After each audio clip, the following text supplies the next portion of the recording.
commencer cette toute dernière table ronde consacrée à cette question de la résidence, après avoir poser les bases, en quelque sorte, établir un petit peu les différentes formes, les différentes modalités de la résidence, après avoir posé la question européenne et de la mobilité sur cet espace européen. Nous allons nous intéresser à l'ancrage territorial et à la résidence d'artistes comme outil de politique territoriale. Alors, évidemment, c'est une question absolument incontournable quand on s'intéresse à la résidence comme outil de politique culturelle. Quel lien les résidents entretiennent-ils avec le territoire qui les accueille?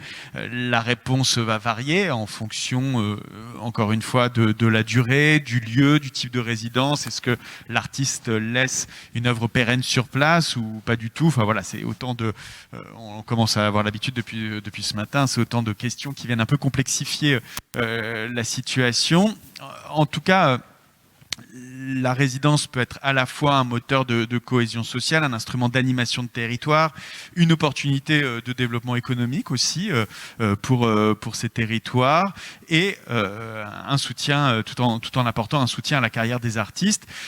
Toutes ces situations existent, cohabitent, mais à force de cohabiter, elles peuvent créer des malentendus, des différences d'attente peut-être entre les uns et les autres. En tout cas, on va essayer de voir ça avec les intervenants et de voir comment tout ça peut évoluer, comment veiller par exemple à ne pas instrumentaliser un artiste qui est sur son territoire, et inversement, comment faire qu'un artiste s'implique véritablement dans l'espace qu'il va occuper. Peut-être aussi se poser la question des lieux. On a beaucoup parlé de résidences dans des grandes villes, mais il y a aussi des résidences dans des espaces plus ruraux. Voilà, est-ce que ça apporte des différences fondamentales d'approche, peut-être notamment dans la relation au public? Ça, je pense que c'est quelque chose qu'il faudra aborder avec nos intervenants. Alors, il y en a beaucoup. Je vais avoir moins de travail lors de cette table ronde, et on n'aura peut-être même pas trop de place pour les questions du public. Je suis vraiment désolé parce que vous êtes tellement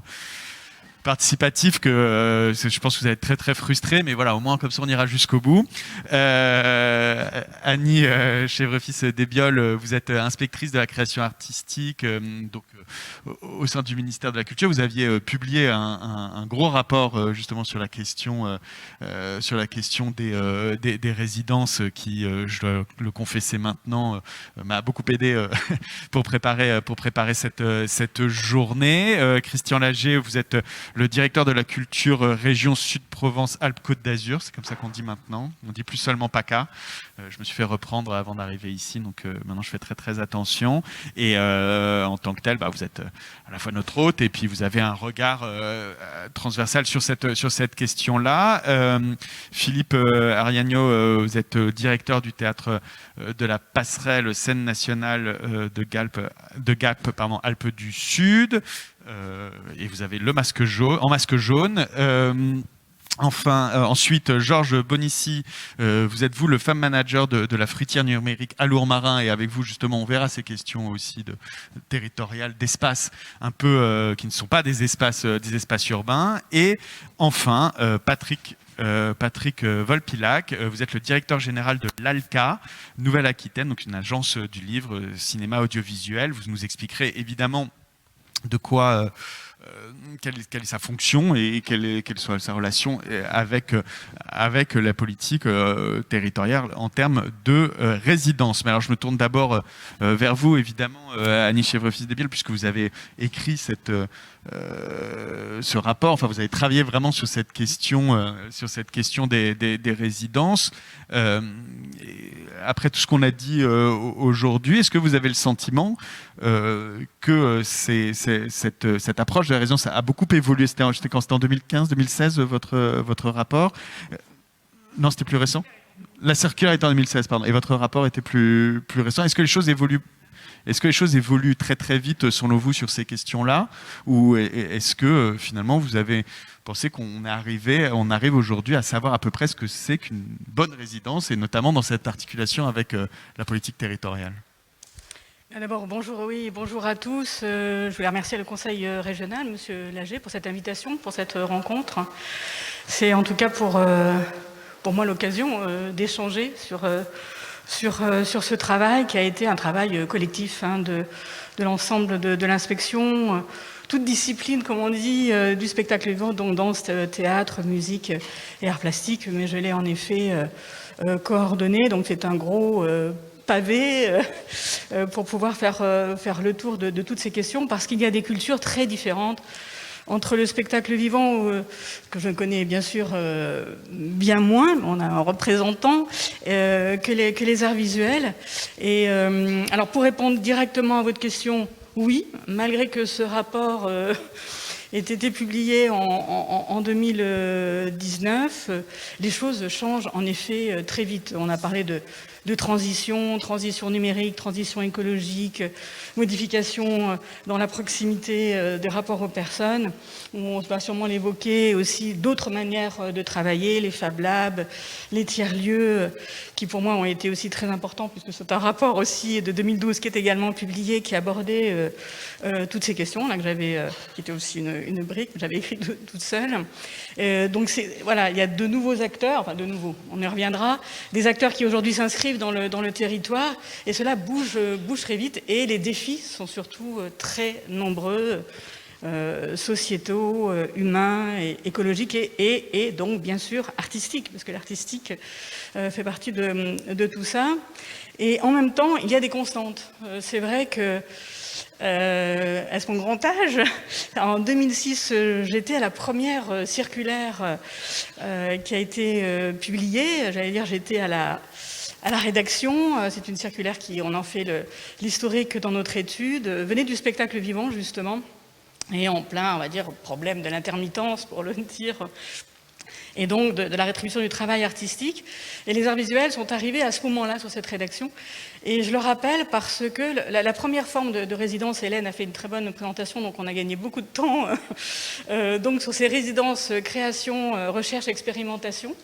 Elles étaient là déjà en 2006.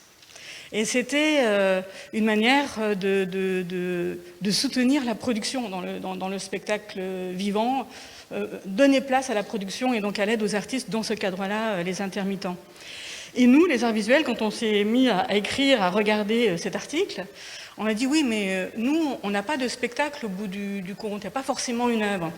Et donc on a introduit cette idée qui était à l'époque totalement nouvelle, et pour nos confrères du spectacle vivant, très étrange, encore aujourd'hui d'ailleurs, mes amis du spectacle vivant me l'ont redit, de dire, eh bien, on peut soutenir un travail artistique sans résultat tangible. La seule condition, ce sera, dans le cadre de l'aide, en tout cas de l'État, qu'il puisse y avoir des moments à la convenance de l'artiste pour montrer le travail qui a été fait. Et donc, cela, on en a beaucoup parlé parce que c'est très à l'œuvre, bien sûr, dans nos différentes maisons, maison Velasquez, alors c'est beau ces mots, académie, donc on sent qu'il y a du travail, de la transmission, il y a de la maison, il y a de l'accueil, voilà,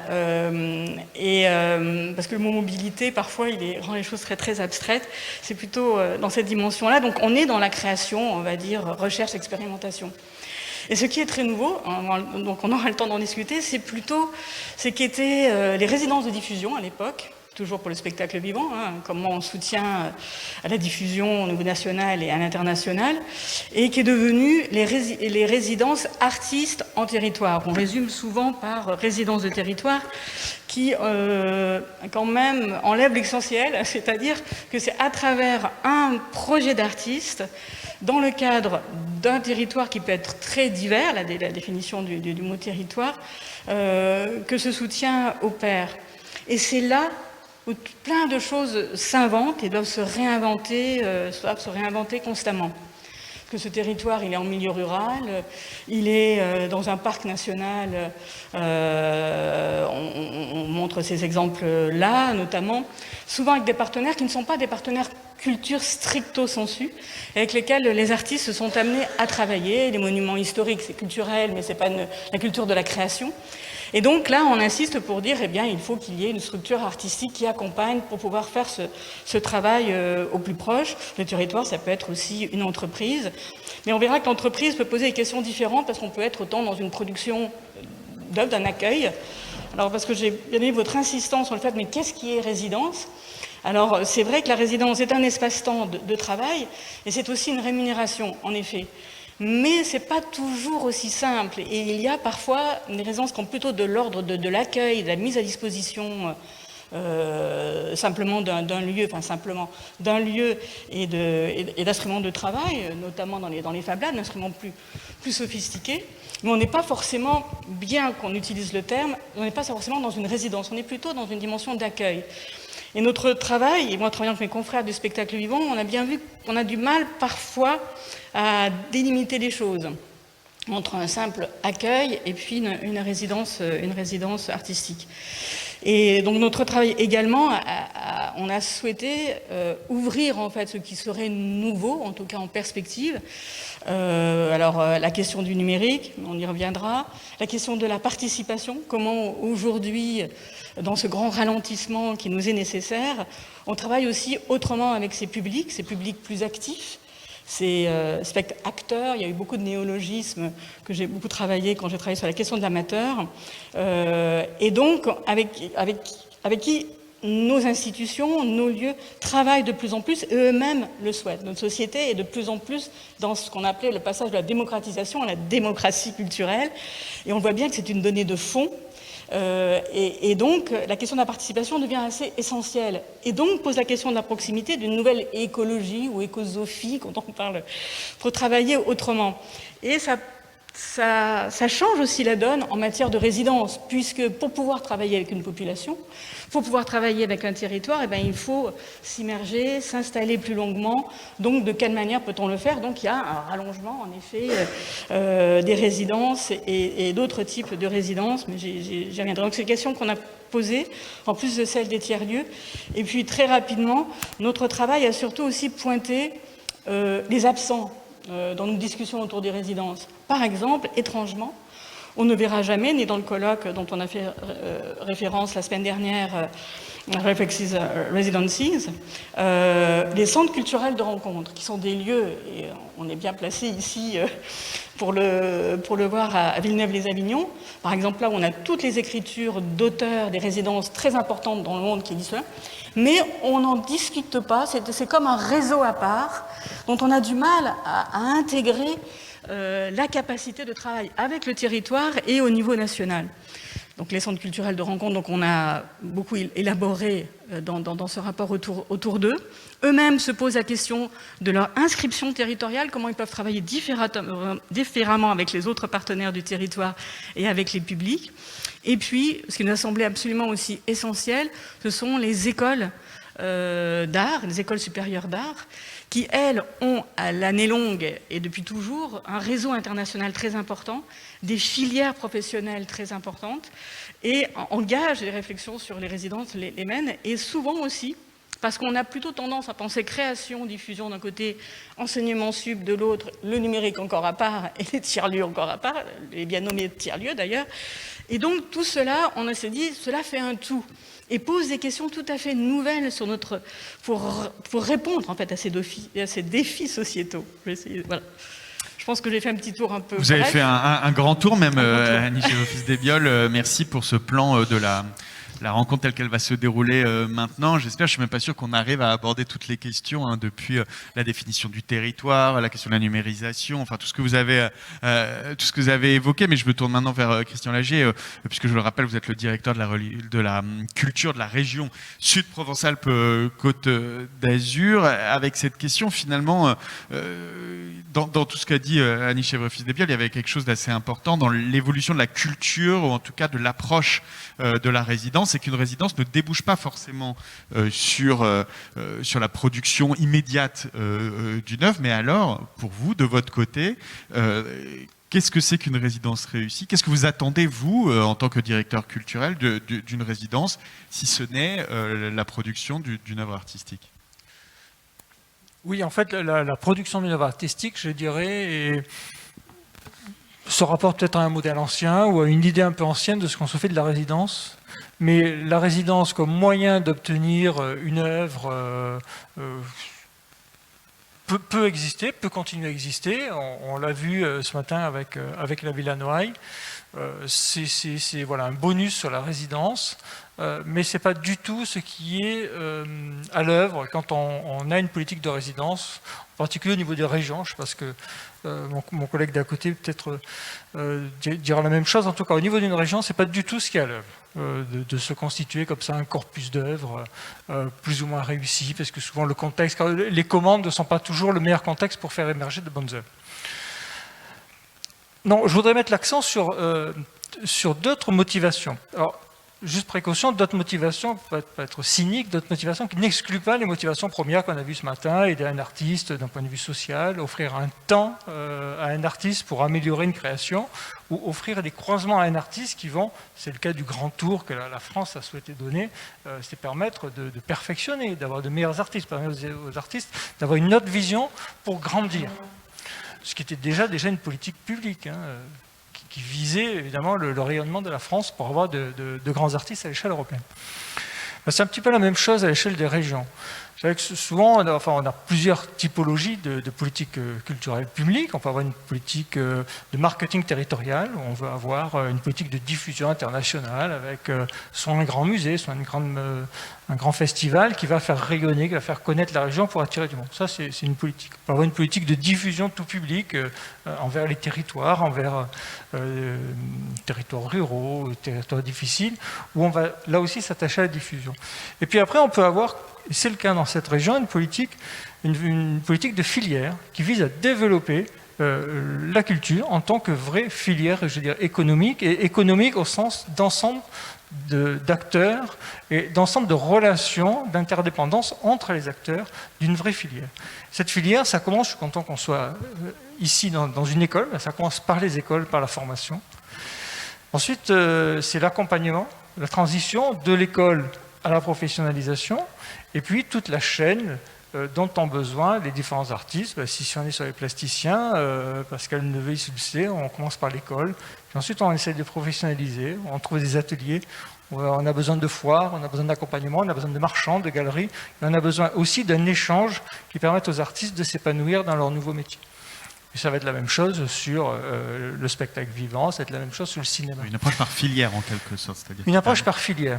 Et si on compare, parce que ce matin on a comparé au monde de la recherche, si on compare par exemple à l'industrie, si on veut une politique industrielle, bien on sait qu'on va avoir besoin de centres de recherche, d'écoles d'ingénieurs, peut-être de start-up, et surtout d'une porosité entre les chercheurs, les ingénieurs, les start-up, pour qu'on puisse déposer des brevets, que les brevets génèrent des entreprises, de l'emploi, de la richesse. Sur la culture, c'est un petit peu la même chose. Au départ, on a besoin d'artistes. Ce sont les artistes qui vont produire les histoires, ce sont les artistes qui vont produire les images, ce sont les artistes qui vont...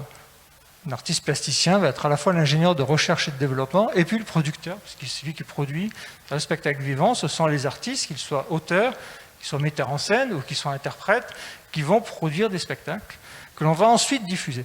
Donc, avoir la résidence, c'est le moyen d'attirer des artistes pour qu'on soit...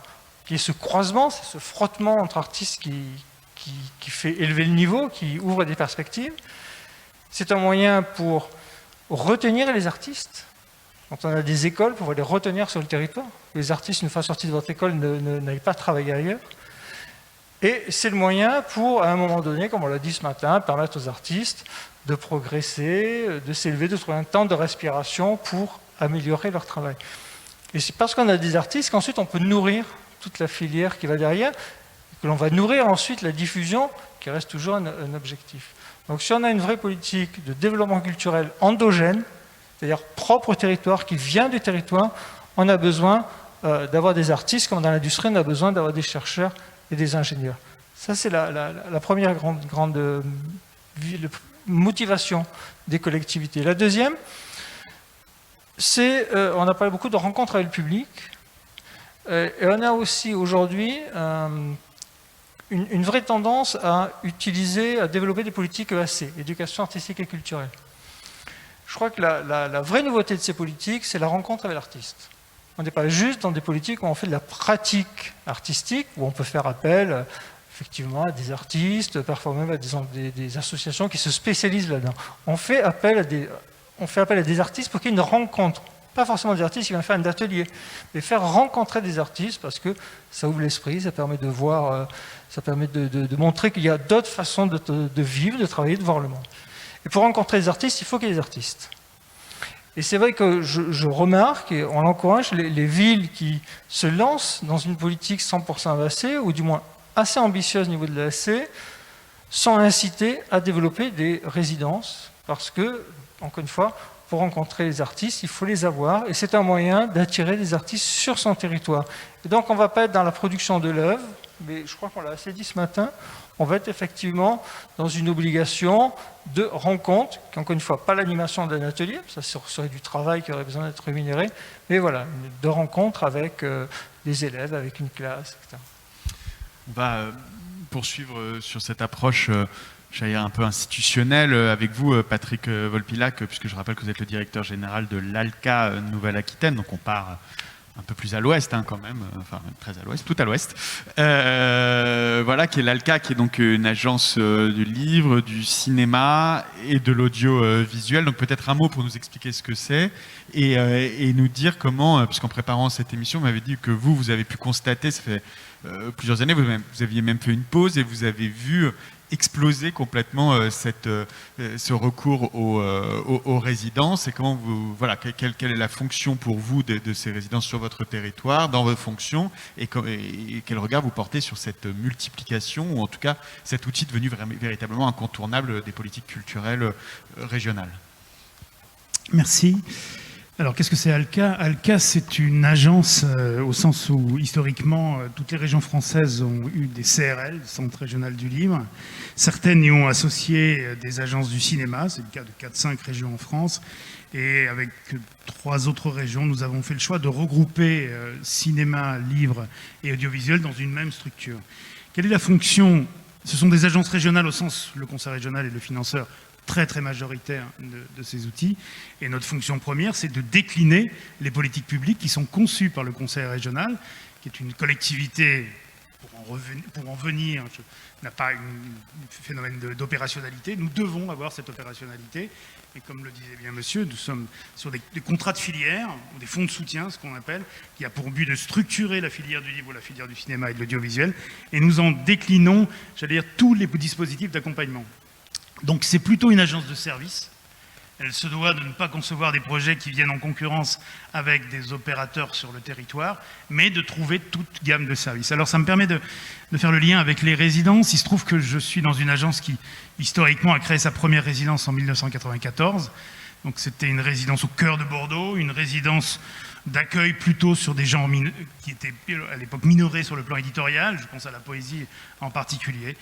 L'évolution a voulu, parce que le conseil régional considérait qu'il fallait trouver des liens plus forts avec ses partenaires territoriaux, et on a conçu une résidence qui s'appelle maintenant la résidence de la Prévôté, et qui est un échange d'auteurs avec des régions sur lesquelles nous avons des partenariats, tels que le Québec, le Land de Hesse, l'Afrique, Haïti, l'Émilie-Romagne, donc l'Émilie-Romagne sur la littérature jeunesse, la Hesse sur la littérature, la bande dessinée avec le Québec. Nous envoyons un auteur dans notre région par là-bas, il est accueilli et nous accueillons au même moment un auteur de cette région. C'est cette résidence un peu particulière qui montre un peu le partenariat formel entre les régions et qui pour nous se traduit par des vraies résidences, des découvertes, des liens entre ces auteurs qui viennent et nos éditeurs, puisque nous travaillons aussi à ça.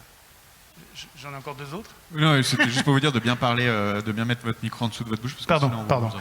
Donc nous avons donc cette résidence et nous avons donc une autre résidence qui est là, le fruit un peu de l'histoire et de l'histoire littéraire de notre territoire, puisque le conseil régional a décidé en l'an 2000 de racheter le chalet Mauriac, pas Malagar, dont il était déjà propriétaire.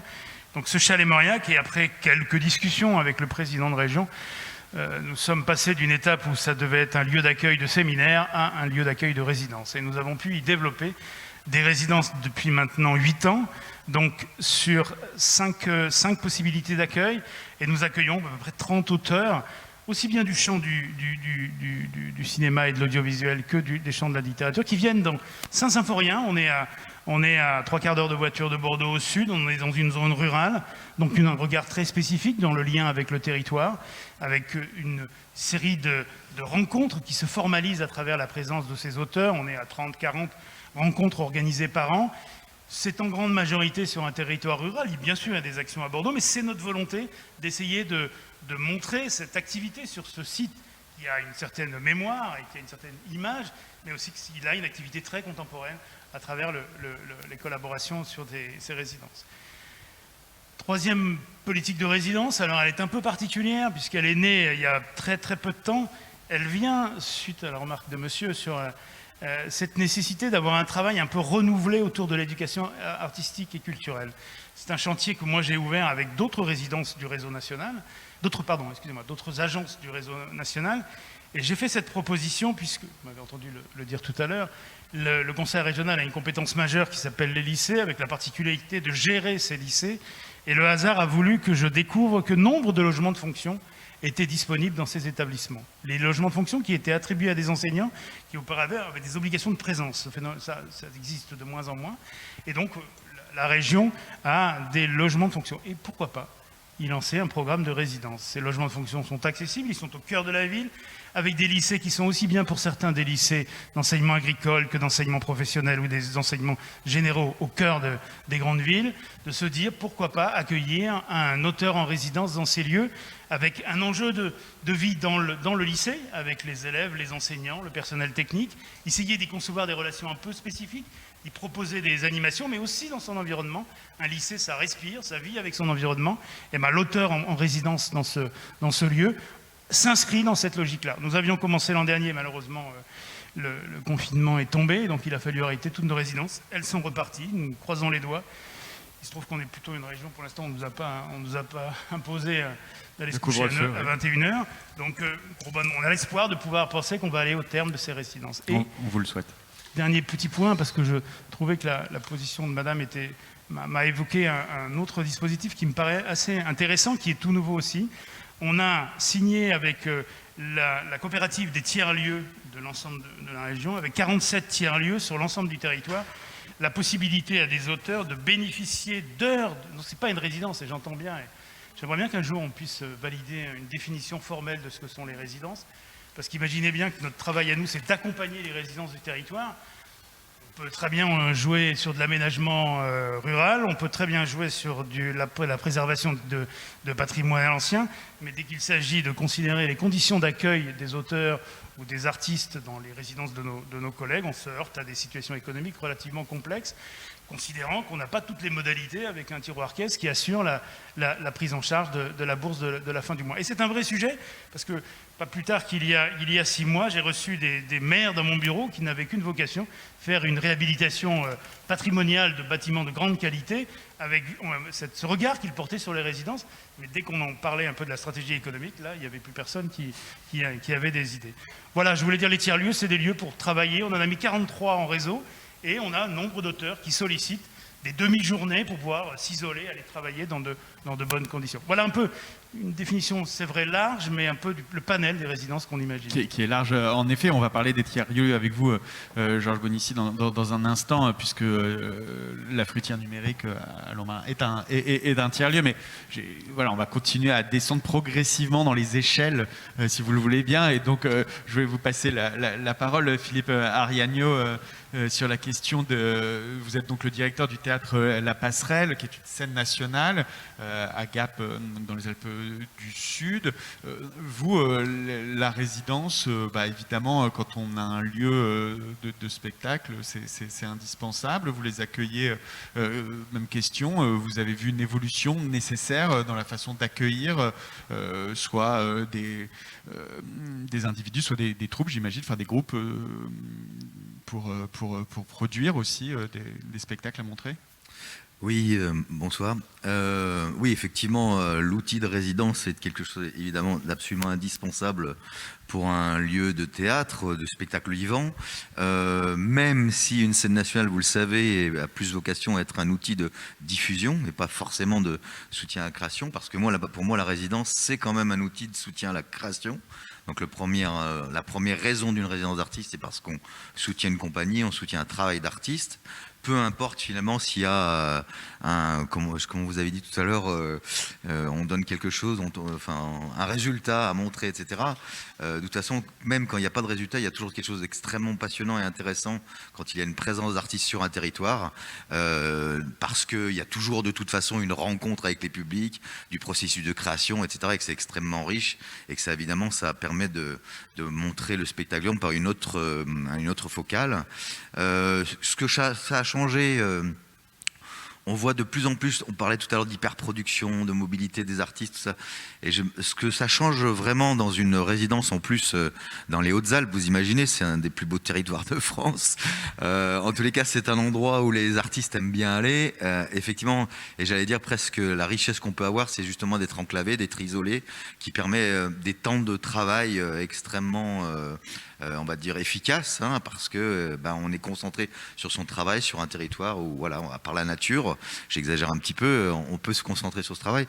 On a senti ces dernières années qu'il y avait une vraie envie, et c'est une des questions que je me pose, parce qu'on parle d'outils de politique territoriale. Alors je ne sais pas si je fais de la politique territoriale, ce que je sais que notre action, nous, c'est de rapprocher des artistes avec des publics, on va dire, de rapprocher les processus de création et expliquer à des publics ce que c'est et qu'un spectacle, ça n'est pas comme ça. Et on a senti, de la part des artistes, en tous les cas, des volontés de rester plus longtemps, évidemment, en résidence. Je pense que la question fondamentale dans les résidences est la durée. Quand je vous disais qu'une scène nationale, c'est un outil de diffusion, il faut, à un moment donné, faire un rééquilibrage entre les spectacles que l'on reçoit, que l'on programme, on en a entre 30 et 35, et dégager des parts de production et un peu d'argent quand même pour valoriser des semaines de résidence qui peuvent aller d'une semaine à 15 jours ou 3 semaines. Ça, c'est des vraies questions qu'on se pose, mais pour répondre aussi à la question de, voilà, plus les gens sont longtemps sur le territoire, plus ils rencontrent d'autres acteurs de ce territoire, plus ils se sentent concernés par leur territoire. Et puis, très clairement, s'ils sont là 10 jours ou 15 jours, c'est pas comme s'ils étaient un mois, parce que 10 et 15 jours, c'est à fond la caisse dans la création. J'ai très peu de temps à donner pour le projet, pour le territoire, etc. Donc, un allongement des temps de résidence, pour moi, est fondamental dans les années à venir. Ça sera, de toute façon, un objectif premier. Merci. Alors on finit ce premier tour de table. Il n'y en aura pas beaucoup parce que, et c'est très bien, vous avez tous beaucoup de choses à dire. Georges Bonissi, donc vous, à la fruitière numérique, qui est aussi, donc à Lourmarin, qui est aussi un des plus beaux endroits de France. Je pense que tout le monde va se dire que de toute façon chez lui c'est le plus beau. La Nouvelle-Aquitaine c'est quand même pas mal. De toute façon, voilà, en Provence-Alpes-Côte d'Azur, il n'y a que des beaux endroits, et en Nouvelle-Aquitaine aussi, et puis ailleurs. Je ne veux fâcher personne. Georges Bonissi, justement, vous parlez-nous de ce que sont les tiers-lieux. Enfin, vous, comment vous concevez justement cet espace de la fruitière numérique, qui en plus, comme c'est dans le titre, a une forte dimension numérique, et peut-être aussi dans un espace Lourmarin qui est un espace plus rural, plus éloigné des centres citadins, et qui donc aussi peut-être développe avec ses résidences un autre rapport, j'imagine, au public qui est construit autour de la fruitière numérique. Oui. Écoutez, vous avez tout dit. Non. Je pense que vous allez pouvoir développer. Non, alors, déjà, la première chose, effectivement, je co-anime avec mes collègues un tiers-lieu. Donc un tiers-lieu, la définition d'un tiers-lieu, c'est assez délicat. Il y a autant de définitions de tiers-lieu que de tiers-lieu. Ce qui est surtout important de remarquer, de noter, c'est que c'est un tiers-lieu à Lourmarin, donc qui est un village de 1000 habitants. Donc tout de suite, vraiment, on descend dans les échelles, effectivement. Lourmarin, c'est 1000 habitants. Ça fait 6 ans qu'on existe dans les locaux qu'on a actuellement, donc une ancienne coopérative fruitière, d'où son nom de la fruitière. Et on accueille de la résidence. On a commencé avec de la résidence. Alors pour nous, la résidence, c'est de la résidence scientifique, de la résidence technique et de la résidence artistique. On a trois volets d'accueil de résidence. Et un tiers-lieu, qu'est-ce qu'il y a dans notre tiers-lieu? On a un grand espace de coworking, on fait beaucoup de recherche-développement. Donc on avait un Fab Lab, mais maintenant c'est un lab. J'ai oublié de vous dire que c'est une société publique locale. Donc c'est plusieurs collectivités qui se sont associées pour monter une société de droit privé. Donc on a un statut un peu intermédiaire. Voilà, on est mixte, mais on travaille sur fonds propres. Et on accueille, donc on a une grosse partie événementielle aussi. On a un très bel auditorium, beaucoup d'espace, tout est modulable. Et donc voilà, une partie ouverte au public, quasiment H24, un cybercafé. Et donc c'est tout ça qui nous permet c'est tout le lieu. Et dans ce lieu, donc on accueille des résidences. Nos résidences artistiques notamment, parce qu'ici c'est le sujet, varient d'1 semaine à 3 mois. Après, c'est soit un artiste seul, soit des collectifs d'artistes. Quand on fait des appels à résidence, en général c'est sur plusieurs artistes en même temps. Et après, nous on a le mode de fonctionnement, si vous voulez, pendant la résidence d'artistes, les artistes s'engagent à faire de la médiation sur leur travail. Donc ils ont des temps qui sont dédiés où c'est ouvert au public, que ce soit des enfants, des écoles, des lycées, des particuliers. Voilà, on fait ça en général les jours de marché, quand il y a le plus de monde, c'est ouvert au public, c'est de la médiation. Et après on fait une sortie de résidence. Alors, qui est faite en fonction de ce qui a pu être produit, dans l'état où c'est, mais que ce soit une œuvre plastique, que ce soit une œuvre musicale, que ce soit un spectacle d'art vivant, on est en capacité d'accueillir tous ces types de médias. Et donc on tient vraiment à cœur de faire un vernissage et une sortie de résidence pour clôturer la venue des artistes chez nous. On a aussi la chance de posséder 25 chambres, donc nos résidences sont logées. C'est une grande maison, c'est un petit village, mais la Fruitière, c'est une grande maison. Chaque résident a sa clé et c'est H24 pendant toute la durée de son séjour. Et nous, qu'est-ce qu'on amène? Donc nous, on est beaucoup plus technique, de par notre cœur de métier, nous plutôt bureau d'études techniques, avec une sensibilité artistique parce qu'on aime ça. Et en fait, on accompagne les créations sur le côté technique où on leur donne des idées. Bien souvent, ils ont envie de faire des choses, mais ils ont des idées un peu folles, bien souvent. Et c'est à nous de les accompagner pour arriver à mettre ça en marche, que ça tourne, que ça s'éclaire, que ça fasse du bruit, que ça supporte la tempête dehors. Enfin bon, toutes ces choses-là. Et donc ça, c'est nous ce qu'on amène dans l'accompagnement, hormis le lieu même de résidence. Voilà, donc nous on travaille vraiment main dans la main avec tous les artistes pendant quasiment toute la durée de leur résidence. Et juste une question sur la façon dont vous sélectionnez ces artistes. Ce sont des appels à projets, ceux qui viennent vers vous, et est-ce que quand ils viennent justement, ils ont conscience d'aller dans un lieu qui peut-être plus que d'autres résidences va à cet ancrage véritablement, enfin vous le disiez, ouvrir les portes le jour de marché, je pense que c'est pas pareil dans tous les lieux de résidence. Alors de plus en plus, j'ai envie de dire, le bouche à oreille se fait pas mal. Alors on a 2 types d'accueil. Il y a des accueils spontanés, c'est des artistes qui nous demandent s'ils peuvent faire une résidence chez nous. Donc à ce moment-là, on les reçoit, on échange avec eux, on essaie de trouver des modalités, des aides, les accompagner, enfin voilà, pour que la résidence puisse avoir lieu. Et après, nous, on a des cycles où c'est nous qui lançons des appels à résidence. Et là, après, on a un jury composé de pas mal de gens et d'autres lieux d'accueil de résidence où on fait une sélection de manière à ce que les artistes sélectionnés puissent, de notre avis en tout cas, s'aider, s'accompagner. Voilà, on les met tous dans un même lieu. Ils peuvent s'isoler bien sûr, mais l'idée c'est l'idée du tiers-lieu chez les artistes aussi, quoi. Voilà. Dans votre rapport, Annie Chèvrefils-Desbioles, vous désignez les résidences comme un outil de convergence des dynamiques artistiques et culturelles d'un territoire. Je vous cite. ces résidences, en fait, elles polarisent, elles expriment une politique culturelle. Elles ont cette fonction-là aussi dans un territoire. On a vu en descendant un petit peu que voilà, il y a une dimension d'ancrage des artistes, une dimension d'ancrage dans un territoire et aussi de rencontres. Mais si on reprend le niveau un peu méta, c'est-à-dire pour la politique culturelle, inversement, ça permet aussi de faire converger partout sur un territoire, par exemple d'une région, une politique culturelle qui a été pensée peut-être de façon un peu moins incarnée, en tout cas moins destinée à des lieux très différents, des espaces très différents. Alors j'espère que je vais répondre à votre question en reprenant l'exemple du numérique qui est évoqué dans le rapport. Il y a une expérience très intéressante de l'association Zinc qui se trouve à la friche de la Belle de Mai. Et pour rappel, à Marseille. Pour rappel, les nouveaux territoires de l'art, on est dans les années 90.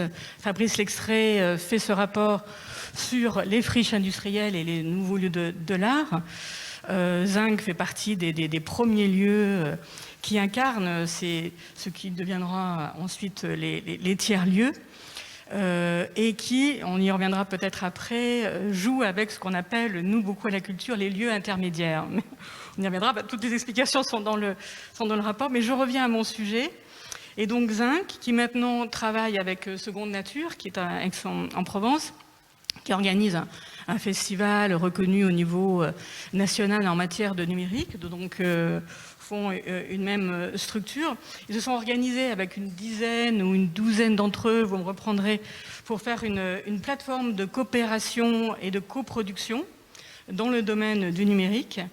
Donc cette plateforme, avec des moyens que chacun met dans cette plateforme, leur permet notamment d'organiser en commun et de réfléchir en commun à des choix d'artistes, pour répondre à votre question aussi de tout à l'heure. C'est de l'appel à projet, mais c'est de l'appel à projet coopéré, pensé à plusieurs, avec des moyens là de production qui sont des bourses de 10 000 euros par artiste. Donc là, on commence à être sur de l'économique, de la proximité, du coopératif, de la co-construction, tous ces mots aujourd'hui qu'on doit faire nôtres, sans compter la réciprocité et les droits culturels, ils sont aussi là-dedans. Et donc cette plateforme de coopération permet vraiment, d'une part, de choisir ces artistes, de leur donner des moyens importants, mais aussi à l'intérieur de cette coopérative de pouvoir suivre les artistes après le temps de résidence et de mutualiser des moyens qu'on peut avoir les uns et les autres. Donc ce travail-là, ils ont fait un travail au niveau national, ils ont vu selon les régions, en Grand Est, c'est autrement, c'est d'autres acteurs. En tout cas, cette logique-là me paraît très importante à souligner. C'est quoi ce ralentissement en concret ? C'est quoi ces coopératives ? C'est aussi ça. Et c'est vrai que le numérique, il se trouve que par ma trajectoire, j'ai dû m'y intéresser sur cette question de l'amateur au temps du web 2.0. Donc je me suis beaucoup intéressée au Fab Lab, donc on était quand même en 2011, moi, quand je l'ai écrit, en disant, voilà, il y a de nouvelles manières de transmettre, et c'est cette question du pair à pair, quand on pose la question de l'amateur, c'est la question du pair à pair. Cette transmission de pair à pair et donc ce rapport renouvelé avec les publics, comme entre artistes, il s'incarne dans ces tiers-lieux. Et alors ce qui est très intéressant quand même, c'est qu'aujourd'hui l'État, quand j'écrivais cela en 2011 et aujourd'hui, on a l'Agence nationale de cohésion sociale, donc un interministériel qui pense ces tiers-lieux à l'échelle nationale, voire internationale, qui dans le plan de relance met des millions aujourd'hui, là, qui démarre cette année avec des lieux culture identifiés, et cela sur 3 ans, pour structurer les territoires. Donc le méta, comme vous dites, là, il est en œuvre aujourd'hui. Et c'est vrai que je pense que pour les collectivités, notamment les conseils régionaux, il y a un grand aspect lieu ouvert au public, formation, convivialité, rapport au public ouvert. Il y a un cahier des charges sur ces tiers-lieux. Et c'est vrai qu'il y a eu aussi la semaine dernière, en même temps, un colloque que l'État a organisé et qui était entreprendre dans la culture, et où toutes ces questions se sont reposées, et où en effet des lieux dits intermédiaires, donc beaucoup plus culturels, et qui s'inscrivent dans le territoire, là dans une ferme, qui fait de la permaculture, là où des artistes travaillent avec d'autres types de chercheurs, mais de militants au sens de gens qui ont un engagement sur un territoire, engage un travail artistique qui fait corps. Hein. Parce que l'art aujourd'hui, peut-être j'aurais dû commencer par là, mais l'art aujourd'hui, on dit qu'il change, oui, parce que de plus en plus l'art est situé, les artistes ont besoin d'être en rapport, que leur œuvre arpente le territoire, pour reprendre le programme du FRAC PACA de Pascal avec la balade sur les territoires, s'en empare et travaille avec, vraiment. S'empare, travaille avec les artisans pour faire des œuvres et renouveler des savoir-faire, les analyser, travailler avec des biologistes, travailler avec des chercheurs, donc on en parle beaucoup dans la haut, mais tout ça, c'est une manière d'incarner finalement l'art qui fait corps avec la société, qui n'est pas à part. L'art est voilà. Et donc, après, c'est comment on donne corps et on donne des moyens, et ça passe par la coopération des collectivités avec l'État, coopération des acteurs surtout sur le territoire. Et c'est vrai qu'en matière d'art plastique, juste très rapidement, dire qu'il y a ce travail-là, puisqu'il y a des associations, une association d'art contemporain qui fait la communication autour des partenaires de l'art contemporain dans la région. Mais derrière ça, il y a eu tout un travail aussi d'études, on appelle ça un saut d'avis, mais ça s'engage dans ces schémas d'orientation que l'on met en place, mais j'allais dire qu'importe, et par exemple, qui vont dire, qu'est-ce qu'on a comme outil dans notre territoire pour accueillir les artistes? Parce qu'une petite question quand même qui est vraiment importante, c'est qu'il ne faudrait pas que la résidence aujourd'hui, elle est beaucoup subie par les artistes plasticiens, parce qu'ils n'ont pas d'autre choix que pour gagner un peu d'argent, de se déplacer de ci, de là, pour pouvoir avancer dans leur travail et avoir une rémunération. Et donc cette question-là aujourd'hui, ça ne doit plus être subie. Il ne faut pas que la résidence prenne la place de politiques structurelles, c'est-à-dire d'ateliers d'artistes, de lieux collectifs, parce que la question du collectif aujourd'hui est vraiment éminemment importante pour tous nos artistes, qui de plus en plus travaillent avec d'autres, dans d'autres domaines. Et donc il faut que les collectivités s'emparent de ces questions-là profondément, puisque la résidence ne doit pas être un alibi. On ne peut pas mettre une crème hydratante si le corps lui-même n'est pas hydraté pour avoir des artistes, je reprends ce qui est dit, pour qu'ils soient sur un territoire, il faut qu'ils aient des moyens, donc des ateliers permanents sous des formes très diverses. Ouais. Christian, je ne sais pas sur quoi vous faire réagir, parce qu'il y a beaucoup de choses dans ce qui vient d'être dit, mais en écoutant un peu les différentes interventions, je me disais qu'il y avait aussi, si les résidences évoluent, j'imagine qu'il y a aussi une approche qui évolue au sein des régions, pour des directeurs de la culture comme vous, et notamment en introduisant, en créant une sorte d'écosystème aussi, avec des lieux, comme des tiers-lieux, avec vous avez parlé des entreprises, avec des espaces qui ne sont pas forcément associés tout de suite à des questions de politique culturelle. Et donc je me demandais comment cela est pris en compte, par exemple, à la région Sud. Voilà. Est-ce que pour vous c'est une des grandes nouveautés, cette possibilité par la résidence notamment d'associer des acteurs de la vie économique ou de la vie intellectuelle de la région qui ne participaient pas forcément, en tout cas qui n'étaient pas forcément des relais de la politique culturelle que va imprimer la région? Alors, la résidence en tant que telle n'est pas une nouveauté. C'est ancien, y compris dans la région. Je vais rappeler qu'à Lourmarin, par exemple, la nouveauté, c'est la fautière numérique, qui a été soutenue aussi par la région, et puis par des collectivités, puisqu'elle n'aurait pas cette vie si elle n'était pas soutenue par les mairies et par l'agglomération ou la communauté de communes. Je ne sais pas quelle est l'intercommunalité, mais enfin, par l'intercommunalité. Mais à côté de la fautière numérique, il y a le château de Lourmarin. Le château de Lourmarin est un lieu de résidence, donc plus traditionnel, un château privé, associé à une académie locale, qui fait des résidences. Et c'est parce qu'il y a des résidences à cet endroit-là, par exemple, qu'Albert Camus connaît Lourmarin, vient s'y installer. Donc vous voyez déjà tout l'impact dont je parlais tout à l'heure des répercussions de la résidence.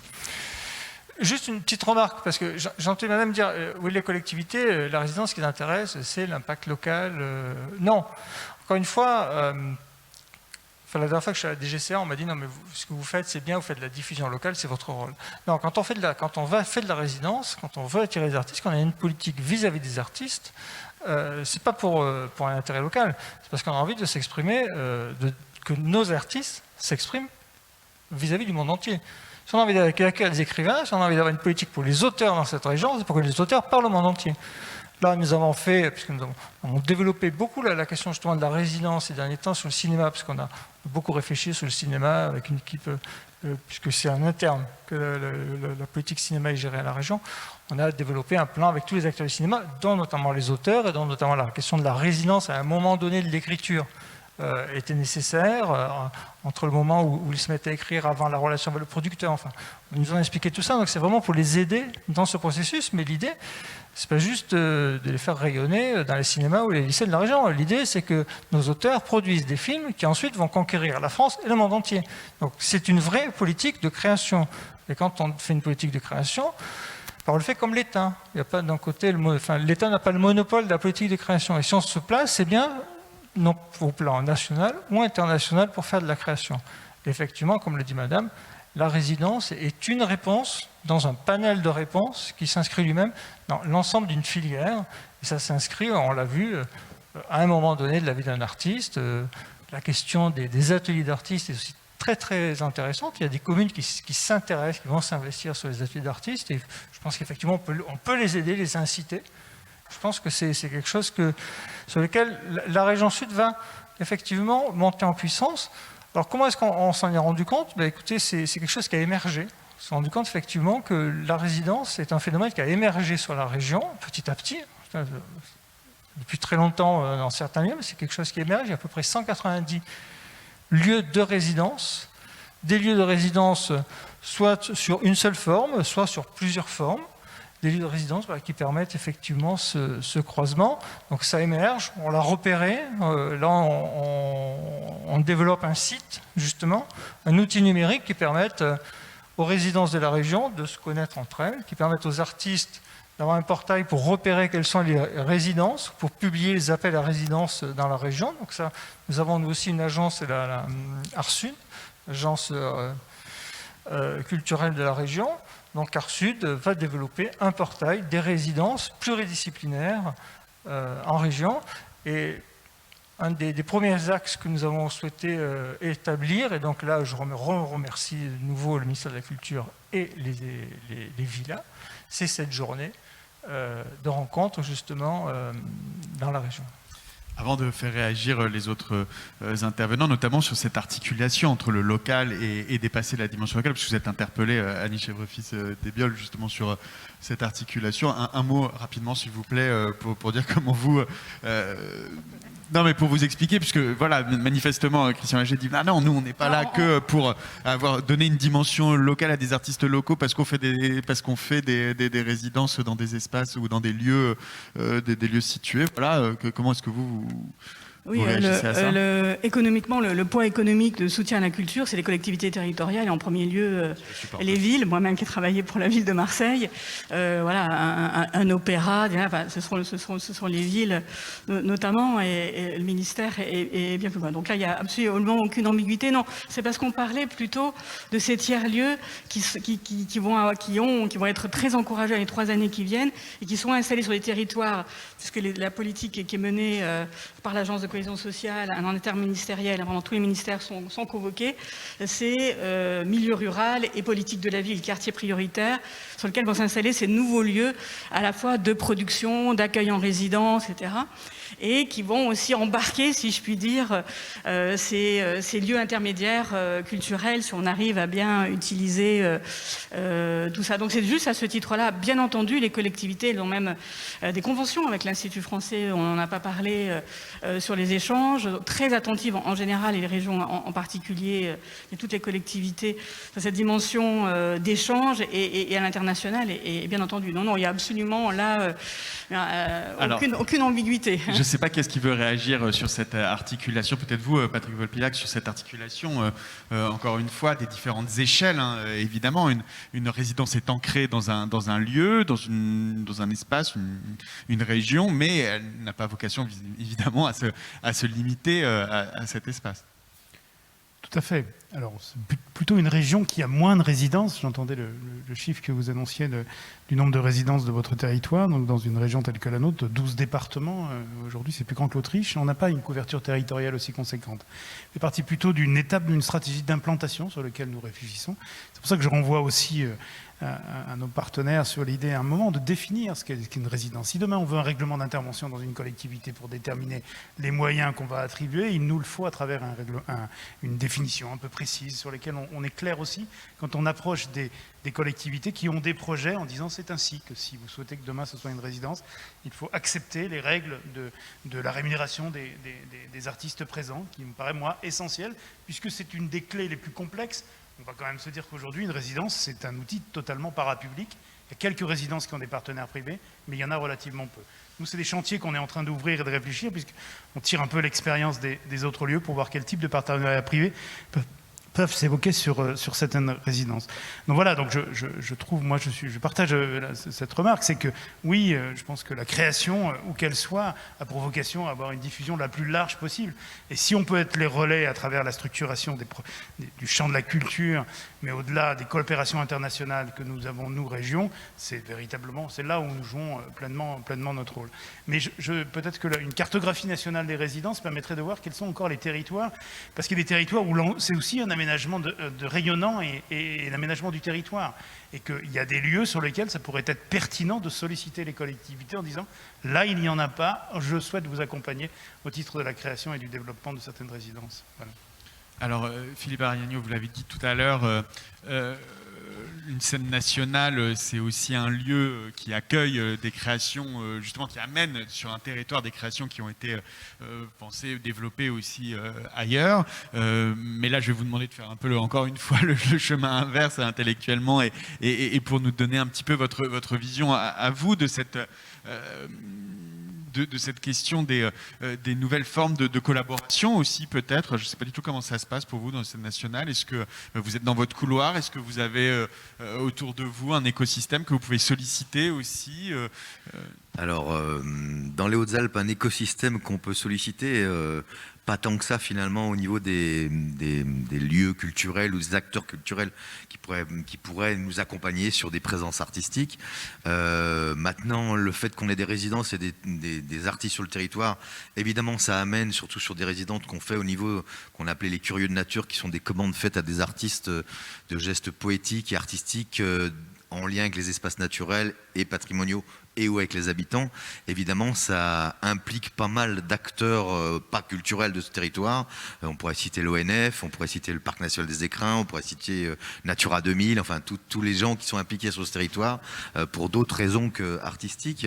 Je pense qu'il y a vraiment intéressant sur des territoires ruraux comme ça, c'est qu'en fait, dans les Hautes-Alpes, on manque de compagnies professionnelles permanentes. Il y a très peu de compagnies professionnelles, il doit y en avoir 2 qu'on soutient à notre niveau, etc. Parce que, sans faire de l'humanitaire, attention, pas parce que c'est local qu'on soutient, mais parce qu'on pense qu'il y a quelque chose d'intéressant et que ça peut se développer et qu'on est là pour ça. Je pense que dans des territoires comme les Hautes-Alpes et les territoires ruraux et de montagne, avoir une vraie réflexion entre les acteurs culturels, les collectivités, les autres partenaires pour essayer d'avoir une permanence artistique un peu plus forte et d'inciter des compagnies à venir sur des territoires comme ça, que ce soit sur l'espace d'1 an, 2 ans, je sais pas, avec 3-4 mois par an, etc. Ça serait extrêmement intéressant pour développer et de mutualiser évidemment un travail autour d'une compagnie ou de plusieurs artistes, mettre l'accent sur un endroit qui pourrait être le nôtre. L'usine Badin est un outil assez rare en région mais aussi au niveau national, puisque juste pour le décrire, c'est un espace de répétition de 9 par 20 mètres avec 4-5 mètres de haut et 9 chambres attenantes, des espaces communs. Enfin, c'est vraiment des lieux où les artistes se retrouvent extrêmement comme des coqs en pâte. Ils ne veulent plus en sortir. Ça pose un problème d'ailleurs parce qu'on ne les voit plus dans la ville. Mais enfin bon, bref, il y a des lieux autour desquels pourrait graviter effectivement une concentration de force qui permettrait d'avoir une résidence plus longue, une permanence plus longue des artistes. Et à chaque fois, on pense que c'est... On le voit, de toute façon, ça... Mon rôle, c'est pas forcément d'avoir une politique territoriale par rapport aux résidences. Mon rôle, c'est d'apporter de nouveaux regards sur la création. Donc, quand il y a des artistes qui peuvent être non seulement pour leur travail, eux, de création, de spectacles en soutien, mais aussi faire des insertions dans la ville, sur le territoire, aller voir d'autres acteurs, etc. Je parle de vraiment un temps de résidence. Hein. Et de toute façon, moi, le Covid m'a fait beaucoup réfléchir sur le rapport qu'on pouvait avoir avec des artistes, les artistes associés, en compagnon ou complicité.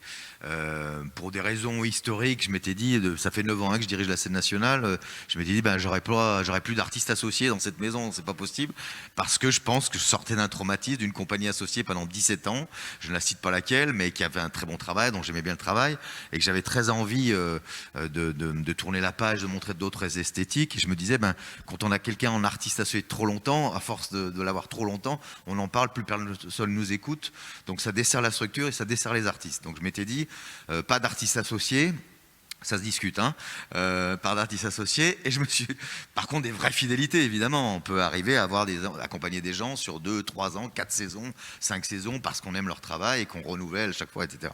Je me suis dit que pendant le Covid, je me suis dit, quand tout le monde se posait la question du monde d'après, du monde d'avant, mais qu'est-ce qu'on pourrait faire pour maintenir des liens avec les publics, etc., etc. Je me suis trouvé un petit peu marri de ne pas avoir des artistes sous la main, si je peux me permettre comme ça, mais en tous les cas, avec qui j'aurais pu discuter d'actions qu'on aurait pu faire sur le territoire, autre que du spectacle vivant, du spectaculaire, du spectacle, mais comment sur ce territoire on pouvait tous ensemble effectivement avoir une action très concrète sur le territoire. Donc évidemment, le Covid fait aussi réfléchir, mais de toute façon, la question qui se pose, c'est vraiment ce temps de permanence. Un outil comme ça en région ou au niveau national, il devrait y avoir je pense que c'est une question de moyens aussi, très clairement. Hein, un rééquilibrage, notre budget, mais aussi des moyens pour permettre d'avoir plus d'artistes en résidence, très clairement. Georges Bonissi, sur cette fonction aussi en territoire rural, d'être un lieu qui est nécessairement un pôle de développement et qui rentre dans une politique culturelle. Alors là, vous l'avez dit, c'est un ensemble de municipalités qui sont mises en commun pour créer ce lieu, mais j'imagine qu'il y a d'autres échelles qui entrent en jeu. Comment est-ce que vous, à partir justement de l'autre côté de la focale, de l'autre côté, vous percevez votre rôle à vous dans cette perspective de développement territorial ? Alors, j'ai envie de rebondir sur plusieurs choses, ou de prendre en tout cas, de faire part de notre position, nous, à la Fruitière, donc à Lourmarin. Si on prend l'exemple quand on fait les appels à projets là, qui ont lieu, donc c'est tout le mois d'août, les résidences, appels à projets et appels à résidence, tout le mois d'août, 5 artistes ou 5 binômes d'artistes. Donc c'est un mois de travail. La sortie de résidence, c'est 3 soirées de spectacle dans le village, tout un parcours avec donc 5 points qui sont déterminés. C'est chaque artiste choisit son point au début, fait un projet suivant la zone, tel endroit au château, telle église, telle fontaine, tel parc, et monte un projet, donc à 1 mois pour monter son projet. Pendant ce mois-là, tous ces artistes vivent au village, rencontrent les gens du village, ils sont là, ils vont prendre des mesures, ils essaient des trucs, ils vont la nuit avec des vidéoprojecteurs, des lumières. Ça crée vraiment un amalgame. Enfin, il y a tout un contact qui se crée avec les habitants. En plus, c'est au mois d'août, donc il y a pas mal de touristes aussi. Il y a du monde, là, ça vit un peu tard. Donc il y a vraiment quelque chose qui s'anime. Et à la fin de faire ces représentations, donc ces sorties de résidence publiques, mais en plein air. Mais vraiment, il y a tout un travail de médiation qui est fait en amont pour expliquer. On accompagne les gens, on a des gens qu'on prend spécialement pour ça, pour guider sur ces parcours artistico-numériques, enfin, suivant les œuvres. C'est vraiment important. Et j'ai envie de dire, après, si ces œuvres-là peuvent avoir des retombées au niveau national ou international, ce serait superbe. Et ce serait encore plus chouette pour les gens du village qui ont vu la naissance, qui étaient là, qui ont participé. Et ça, si on pouvait arriver à ça, donc c'est pas s'arrêter soit au niveau de la commune... Qu'est-ce qu'il faudrait pour y parvenir, selon vous ? Il faudrait qu'ils reviennent encore, qu'on peaufine des projets et que peut-être on essaie de les accompagner un peu plus loin. On a la chance d'être parrainé par quelques grands artistes aussi. C'est un tiers-lieu, on a beaucoup de contacts dans plein de domaines, donc on peut essayer aussi. Mais ça, ce serait vraiment... Pour nous, ce serait un chemin pour nous et pour tous les gens de la collectivité, de la communauté. Ce serait un super super résultat. Oui, je vous en prie. Non, je rebondis sur ce que dit Georges, c'est ça en l'entendant effectivement dans le village avec tous les gens. En fait, l'artiste, et je reviens encore sur la présence et le temps de présence des artistes, c'est le meilleur médiateur culturel de sa propre œuvre. Et en fait, c'est très clair quand il y a un artiste en résidence, si on peut trouver un moment donné où il va aller répéter ses textes sur la terrasse d'un café ou je sais pas, enfin plein d'actions dans la ville, au cœur de la ville, en dehors de cet espace de création et de répétition, ça crée des choses évidemment, ça crée des choses importantes, sans contestation. Alors justement, ça amène à une question, Christian Lager. Qu'est-ce que c'est qu'une résidence réussie, selon vous? Puisque voilà, on voit que il y a différentes attentes dans l'évolution, le temps de présence, mais aussi dans le rayonnement des artistes qui sont passés par tel ou tel lieu. Vous, de votre point de vue, du point de vue du directeur culturel des affaires culturelles d'une région, qu'est-ce que c'est qu'une résidence réussie? Je crois que depuis ce matin, on a fait un petit peu le tour des différents buts, des différentes motivations. Donc des différents buts que poursuit une résidence, des différentes motivations qui entraînent soit les artistes à postuler une résidence, soit des décideurs, des hommes politiques, voire des mécènes à proposer une résidence. La résidence réussie, c'est celle qui permet peut-être de remplir le maximum de ses buts. Donc, si c'est du point de vue de l'artiste, et du point de vue, j'allais dire, un peu du mécène qui va proposer une résidence, on va dire, du point de vue des villas, Villa Médicis, propose un temps à un artiste pour que cet artiste aille à la rencontre d'une autre culture, donc là on l'a dit, hein, c'était le modèle antique, aille à la rencontre d'une autre culture, aille à la rencontre d'autres artistes, puisque d'entrée, on est pluridisciplinaire. On va pour rencontrer des gens qu'on n'aurait pas pu rencontrer. Donc on y va pour progresser. Donc la résidence, c'est pas celle qui a forcément produit une œuvre, parce que souvent on est académique, ça a été le reproche du prix de Rome. Mais c'est le temps qui a permis à l'artiste de progresser, de s'améliorer, de passer un cap. Et on l'a dit, l'importance, c'est d'avoir le temps pour ça, un temps justement loin d'un processus de production, donc loin du galeriste qui vous réclame les tableaux, loin du producteur qui vous réclame votre scénario pour le film. Donc, permettre à l'artiste de progresser, donc d'améliorer son œuvre, de progresser dans son processus de création, qu'il y ait ou pas un résultat, et ce matin on l'a dit, qu'il y ait un droit à l'erreur aussi, qui permettre d'explorer des pistes dont on n'est pas sûr, peut-être pour voir que justement elles ne sont pas fécondes. Et peut-être d'en explorer d'autres et de voir d'autres pistes qui sont fécondes, qui pourront être achevées ailleurs. Donc ça, c'est la première chose. Un peu comme dans la recherche et le développement. La recherche et le développement, on n'est pas toujours sûr d'arriver à un brevet. Mais il faut ce temps, pour y arriver. Donc, permettre à l'artiste de progresser.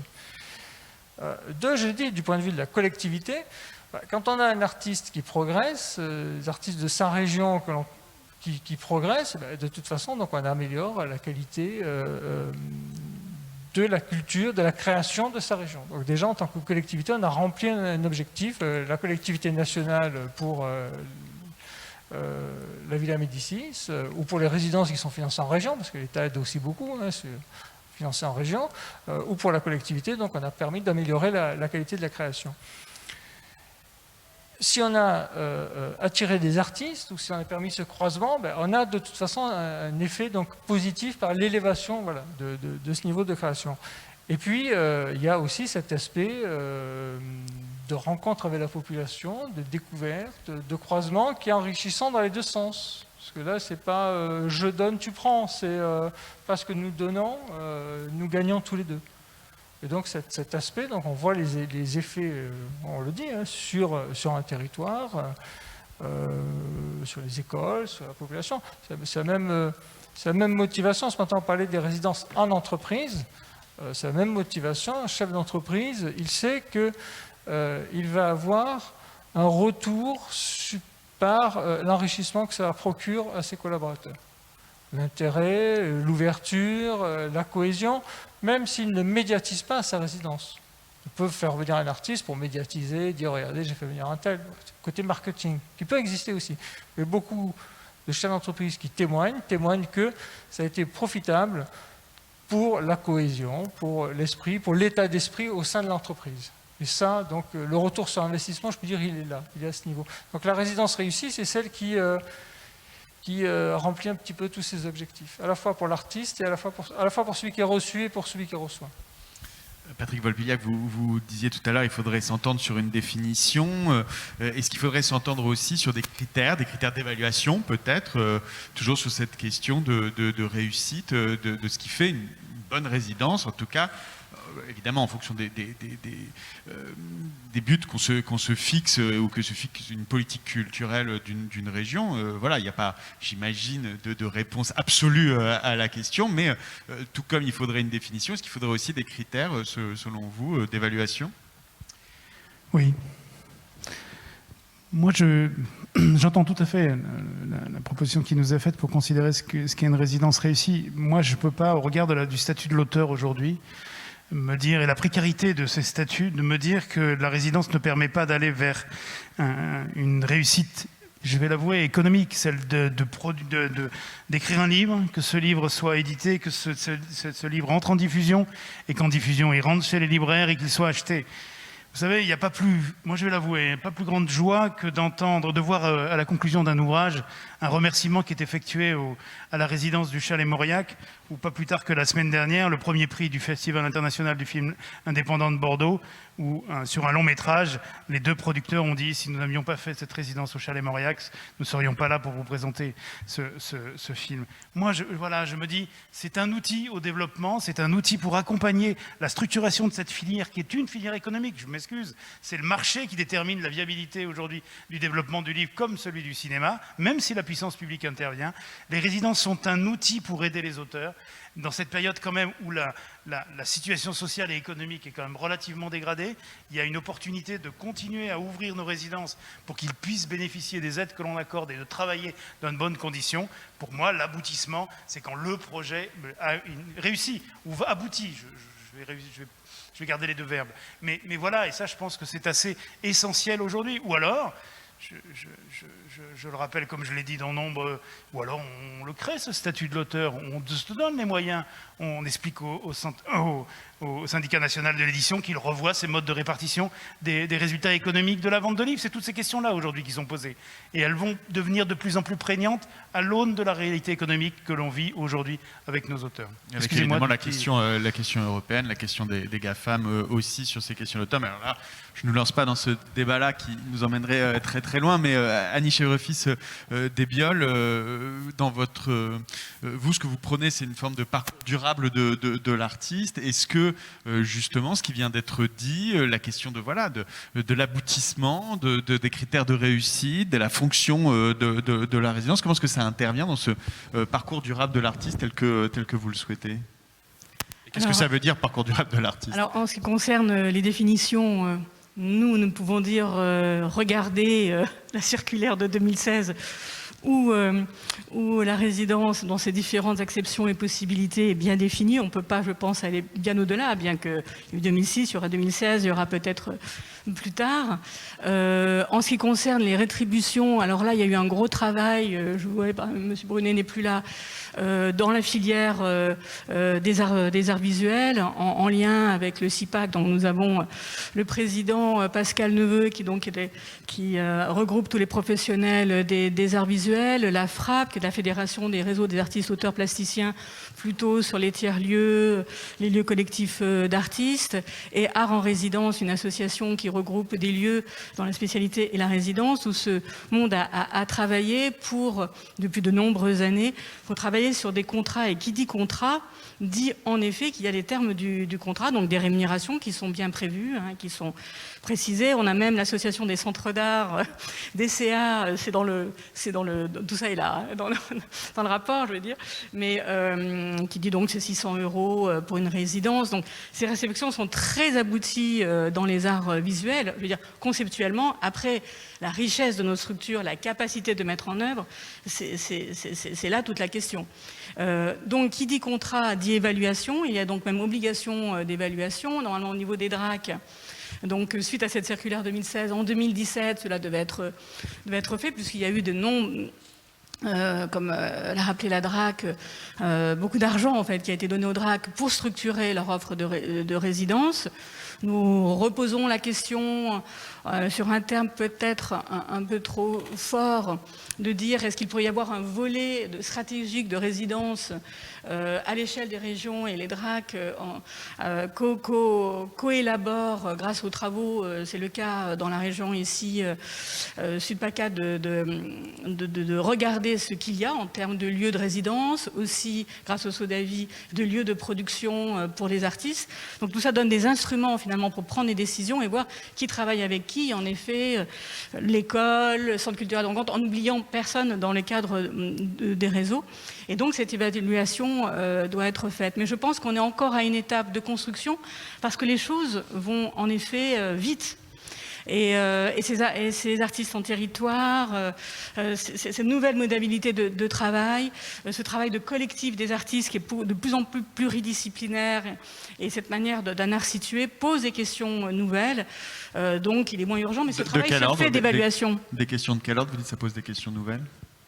Quel type de questions de quelle manière les artistes travaillent avec le territoire, c'est ce qu'on a pu se dire, à travers des lieux intermédiaires qui travaillent autrement avec donc les lieux intermédiaires, on n'en a peut-être pas redéfini, donc avec des résidents permanents qui construisent ces lieux, donc à l'initiative des artistes, et qui invitent souvent de pair à pair, parfois par des appels à projets, d'autres artistes. Alors c'est vrai que le terme de résidence, là, il est aussi un peu déplacé. Parce qu'eux, ils sont dans une logique plutôt d'accueil. Et la DRAC le disait, par exemple, sur un lieu comme la station, qui est plutôt ce qu'on appelle un art run space, mais qui se définit comme lieu intermédiaire et qui participait aux discussions, c'est les tiers-lieux, vous voyez, c'est tout un... eh bien, eux, ils fonctionnent comme ça. Ce sont des ateliers mis en commun par des artistes qui organisent des expositions entre eux. Et la DRAC les a aidés pour pouvoir mettre en place une résidence, souvent dans un échange international. Mais c'est vrai que nous attendons, nous, du côté de ce qu'on appelle nos réseaux institutionnels, dans mon domaine, donc surtout les centres d'art et puis les FRAC, de pouvoir faire ce travail à l'échelle internationale. Et je voudrais rebondir sur deux choses.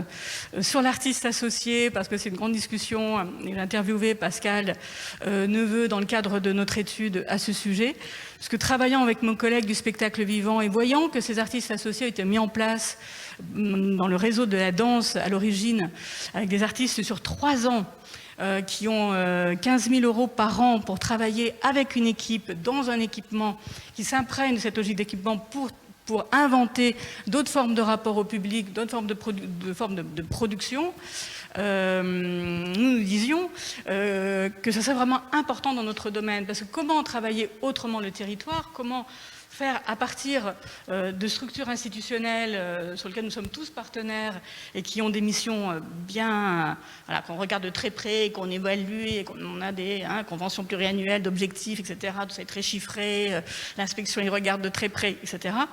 Donc ces structures-là, elles ont un rôle éminent, une responsabilité très importante, et elles pourraient, avec ces artistes associés, aller dans le territoire autrement, travailler autrement la médiation à partir du geste artistique. La médiation, ce qu'on appelle la médiation, mais en fait c'est leur travail, puisque leur art lui-même est situé, donc ils travaillent avec les populations ou avec tel laboratoire en sciences humaines, en sciences dures. Donc les artistes peuvent, en étant associés à une structure et dans un dialogue avec l'équipe, pouvoir travailler autrement. Donc ce ralentissement qu'on appelle de nos voeux, cet approfondissement de rapport avec le territoire, je pense que dans notre secteur, et je l'appelle de mes voeux, mais c'est beaucoup de moyens financiers, il puisse y avoir des artistes associés, parce que c'est vraiment très intelligent, il y en a tout à penser par rapport à ça. Et juste par rapport au monde de l'entreprise, je voulais signaler qu'il y a un autre terme. On disait l'Europe, la culture, c'est national, donc c'est pas une entrée par la culture au sein de l'Europe. Et avec Europe créative, c'est en fait des manières de penser de soutien par objectif. Et donc, c'est l'interculturel, c'est l'inclusion des personnes. Et donc, nous, on doit s'emparer de ces questions-là européennes et le vocabulaire qui va avec. Et une des entrées que l'on a, à travers nos écoles supérieures d'art, aujourd'hui, on a un appel à projet qui vient d'avoir 5 ans sur la création d'activités pour les artistes. Et là, c'est une notion très européenne d'incubateur. Et ces incubateurs, en fait, c'est à la fois un tiers-lieu, ça peut être un lieu artistique et culturel, et c'est une manière d'être accompagné, mais dans un projet personnel, en fait, hein, de démarche, mais professionnel et professionnalisant. Et ces incubateurs naissent partout sur le territoire. Beaucoup de nos écoles, aujourd'hui, s'associent à ces incubateurs parce que de plus en plus, elles le souhaitent et on leur demande de se préoccuper du devenir de leurs étudiants, hein, pour toutes les questions qui ont été dites ce matin, et donc de pouvoir faire cet accompagnement. Elles le font avec ces incubateurs qui sont souvent à l'initiative de collectivités territoriales, et c'est une autre manière de penser, non pas la résidence, la professionnalisation, et à travers en fait un accompagnement professionnel. Et le dernier, pour boucler la boucle, sur ces incubateurs, on n'a pas du tout parlé, très peu de design, heureusement il y a la Villa Noailles qui est en effet un lieu fantastique, qui fait un énorme travail, mais la question aujourd'hui, à l'échelle mondiale et à l'échelle française depuis de nombreuses années, c'est que nous manquons de designers dans nos entreprises. Or, la plus-value de tout ce que l'on fabrique, de nos voitures à nos tables, en passant par nos ordinateurs et nos bouteilles, ce sont les designers. Et aussi des designers non seulement de produits, non seulement scéniques, d'expositions, mais aussi des designers qui designent l'organisation elle-même. Designer de service, comme on dit. Oui, designer de service. Et donc, nous formons de plus en plus nos étudiants dans nos écoles d'art à ces questions-là. Et lors des assises du design 2019, ministère de l'Industrie, ministère de la Culture, parce qu'on en parlait, la région réfléchit à ces choses-là ici, la question s'est posée de résidence de designers dans les entreprises, à travers aussi les écoles qui ont déjà des entrées dans les entreprises pour les stages de leurs étudiants. Et donc ça, c'est une autre manière. Donc, nous évoquons un peu tout ça, c'est vrai que c'est un peu touffu dans notre rapport tout en nous en... Mais c'est parce qu'aujourd'hui, ces défis, cette manière de penser l'accompagnement, il y a la résidence, mais il y a aussi d'autres manières d'accompagner nos professionnels, et le design pose des questions spécifiques. Un mot pour terminer, avant de passer à la conclusion générale avec vous, Pascal Neveu. Georges Bonici, puisqu'il a été fait référence plusieurs reprises par Christian Lager à la référence de recherche et développement, donc qui correspond plus à un monde de l'entreprise établi. Là, on parle à l'ancienne, presque, j'allais dire. Là, on parlait d'incubateur. Ça nous renvoie plutôt à la Startup Nation. Enfin, vous voyez, un peu à cette évolution économique. Vous, comment est-ce que vous voyez les choses? Je me tourne à vous, évidemment, hein, fritière numérique, vous avez bien compris pourquoi. Et dans cette articulation, dans cette évolution possible des résidences, est-ce que c'est des modèles qui vous paraissent... Alors, je ne peux plus vous passer la parole. C'est l'entreprise économique et solidaire aussi. Hein. Il n'y a pas que les entreprises. Oui, bien sûr. Et dans notre domaine, c'est beaucoup cela. Hein. Georges Bonici. Oui, alors j'ai envie de dire, c'est des résidences, des gens qui viennent pour de la résidence artistique, qui nous demandent un temps, on les accompagne, c'est une chose. Par contre, sur nos appels à résidence, c'est un peu monté, donc c'est sur un mois, c'est un peu un hackathon artistique. Donc il y a ce côté justement start-up, réflexion commune, aller chercher, on travaille, voilà, je vous ai dit, ils ont les clés, ils peuvent travailler nuit et jour, ou alors que la nuit s'ils veulent, hein, ils s'organisent comme ils veulent, et il y a une sortie de résidence. Après, ils réussissent, ils font ce qu'ils peuvent, mais il y a ce côté hackathon un peu, et je crois que s'ils aiment, en tout cas tous les artistes qu'on a reçus dans ce cadre-là, aiment un peu ce challenge, et ils sont plusieurs entre eux, donc ils s'aident, ils se tirent pas la bourre les uns les autres, non, au contraire, ils s'aident. S'il y en a un qui a fini avant, il va donner un coup de main à l'autre. C'est de réussir et de faire tous ensemble une belle sortie, et de pouvoir dire, en un mois on a fait ça. Ouais, chapeau, top. Et pour nous, une belle résidence, c'est le sourire des artistes à la fin. Voilà. On va rester là-dessus, le sourire des artistes à la fin. Merci beaucoup à tous les 5 d'avoir participé à cette dernière table ronde. Pas de questions? Non. On va passer à la conclusion. Alors, Pascal Neveu, si vous voulez bien nous rejoindre. On va vous désinfecter un micro. Merci beaucoup.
Alors là, c'est un grand moment de solitude, parce que c'est maintenant que je mesure combien est difficile la tâche de pouvoir faire une synthèse par rapport aux échanges qui ont eu lieu pendant toute la journée, qui ont été extrêmement riches, denses et engagés aussi, avec des paroles très militantes. Donc surtout, n'hésitez pas à vous manifester, à hurler si jamais je commets des oublis fâcheux, mais je vais essayer d'être le plus synthétique possible, puisque l'idée, c'est pas de refaire toute la journée, mais de vraiment dégager un certain nombre de lignes de force qui ont été évoquées, d'évolution, de ne pas faire l'impasse aussi sur les faiblesses, les éléments qui sont les questions qui ont été abordées, qui sont de vrais enjeux en fait sur ces questions de résidence, et tout simplement en commençant par cette difficulté, mais qui est certainement une qualité, qui est en tout cas ce qui a été salué et ce qui revient régulièrement dans les échanges, c'est que la résidence est un mode de soutien privilégié aujourd'hui, et d'autant plus aujourd'hui, je pense que le contexte de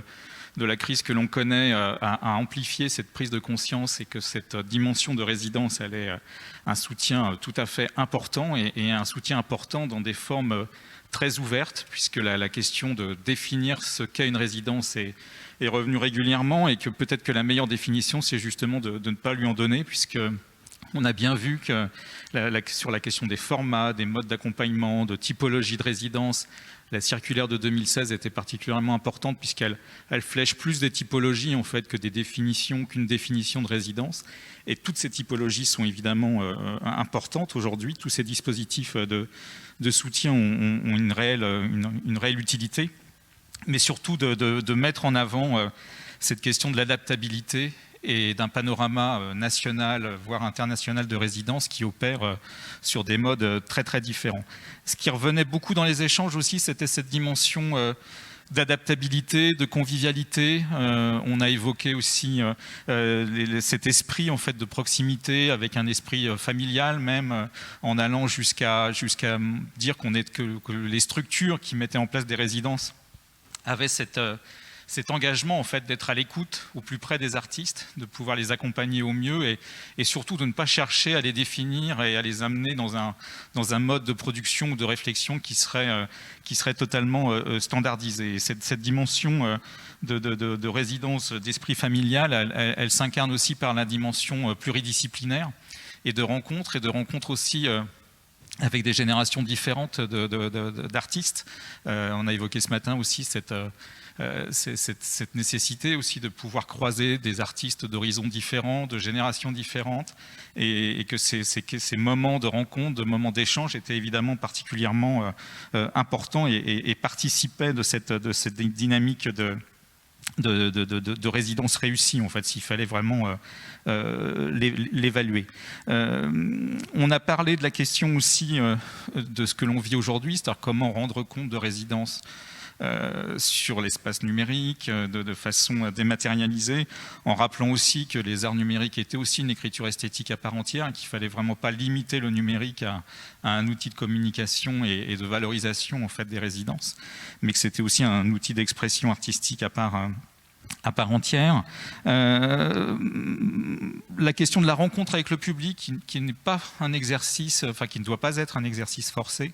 Certains artistes le font très bien, d'autres pas. D'autres ne sont pas dans un moment d'étape de résidence en capacité de pouvoir nourrir cet échange ou d'être impliqués dans une démarche d'éducation artistique et culturelle. Donc d'être vraiment dans cette façon d'accompagner au mieux les artistes, mais de revendiquer aussi pleinement ce droit à l'erreur, ce droit à l'échec qui a été cité à plusieurs reprises, et de cette définition de la résidence comme un lieu d'expérience, un lieu de la proximité, avec des dispositifs qui aujourd'hui trouvent des échos particulièrement importants, entre autres avec le dispositif Art et Monde du Travail, où on a pu voir qu'il y avait là vraiment des compagnonnages extrêmement importants à tisser avec le monde économique, le monde industriel.